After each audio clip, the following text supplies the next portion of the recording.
In a world you can be anything, people usually say, be yourself. This has been hard to digest as I'm just infinitely curious. When I watch movies or see people mastering their craft, I just find it so fascinating. It almost draws me into completely reinventing myself each time. Probably not a healthy habit. I've come to the realization of how important it is to build from the bottom up.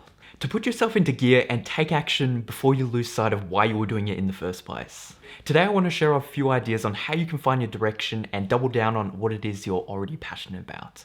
This video really hits home for me and comes from my own experience. So without further ado, I hope this brings value. Let's get right into it. What's happening, guys? My name's Finn, and what do you really want? Most shy away from answering this question because if you can't answer it, it probably makes you question the meaning of life, and that's a cup of tea for another day. For me, this question has been quite important in finding my mental clarity, as intention starts or begins with finding your own values. After reading Think and Grow Rich, highly recommend if you have not read this masterpiece. I was very motivated in finding my own North Star, specifically after reading the chapter about creating your own chief definite aim. Reading the example Chief Definite Aim made by Bruce Lee, which was signed 10 years before he became the global success that we know him as, and manifesting far above what he intended to even achieve. I guess it was inspiring seeing a clear picture of somebody carving out their own story and staying true to their values and beliefs. I wanted to apply this to my own story. However, my mistake was that I thought that you had to have it all figured out before you start. Everybody preaches that you need to know your end goal, and they're right, of course. But what if you truly don't even know who you are yet and are just early to the process? I mean, not even that long ago, I was in that position. I was reading a lot of self-help books. I got the idea that I needed to design my outcome, not just to default wherever life took me. That I needed to understand my why before my what, that I needed to invest in assets, not liabilities. Please actually do that, no Gucci belts. Of course, I was doing a lot of brainstorming, a lot of thinking about how I could be successful. But as time moved on, I felt like my ideas were only shaped and bound by what I had already experienced. And doing all this thinking, time flied by. Just like when we were chilling at home in quarantine, everything just seemed to move so quickly. I mean, what happened to 2020 anyway? My conclusion are memories are made by tangible, in-the-moment, hands-on experience. Looking back at your past, it's a collection of memories. And memories are formed by how you felt in that moment, not just how you imagined yourself to feel like. I'm not a psychologist, but I think your paradigm, the way in which you perceive the world, is shaped by how you react to new experiences.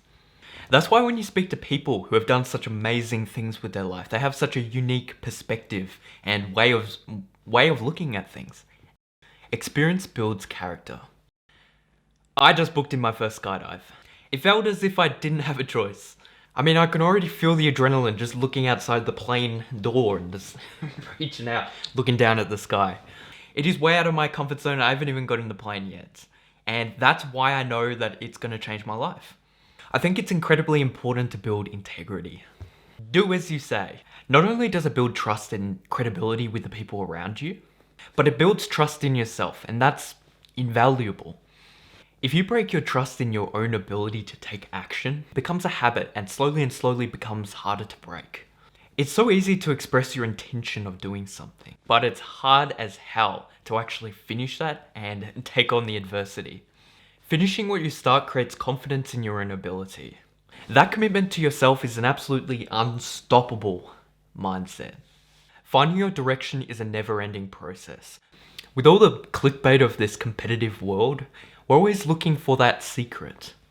The key to our transformation, the key that will bring success, love, happiness, fulfillment. All this desperate searching for what we think we lack keeps us from accepting ourselves and getting on with it and starting sooner than later. As I think Gary Vee said, the best time to start was 10 years ago. The second time is today. The world is abundant. There is an unlimited source of ways that you can bring value to people. If you really want to be successful, one day you'll be known particularly for one thing. For the majority, their unique value and calling form slowly. Here's my advice. Get curious and fascinated by as many things as you can. You need to taste the world. Expose yourself to as many industries, disciplines, books as you possibly can. You should journal every week, if not every day like I do. And through focusing on finding yourself, one day something's gonna sit right with you. How do people get successful at the nichest of things? Most of the time they find it by accident. By working harder and increasing their chance of finding that light bulb moment. Do you remember that scene from the movie Titanic? All life is a game of luck. A real man makes his own luck, Archie. Right, Dawson? The more you work, the higher the chance is that the draw goes in your favor. Be careful where you apply this though, because no matter how much you want to win the lottery, the sheer odds are so minuscule that it might take you a couple of lifetimes of hard work to beat the odds. That's why you don't just work hard, you work smart and hard.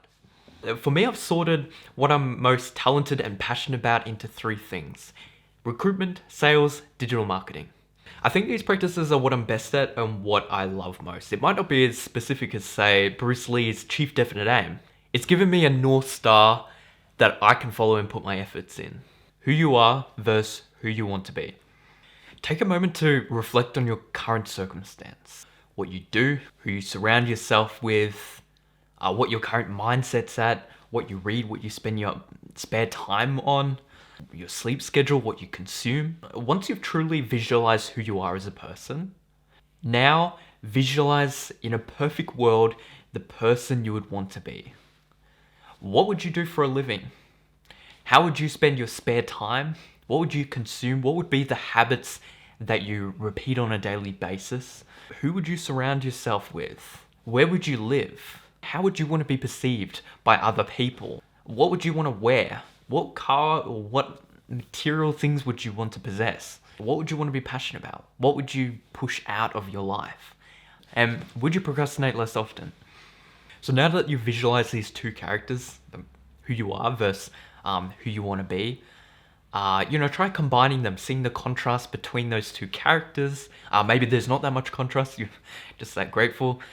And maybe we'll give you some more insight on who you actually want to be as a person and what you value, what you don't value.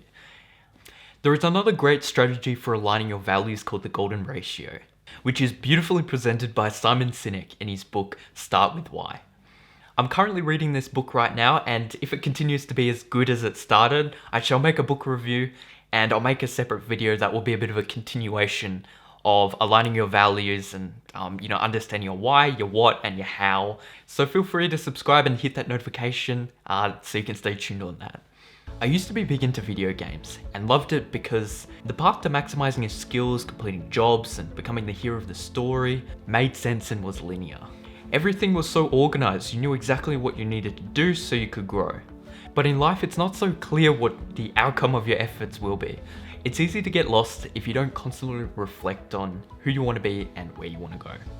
Thanks so much for watching my video. As always, please leave your feedback in the comments so I can continuously improve the content that I create. Peace.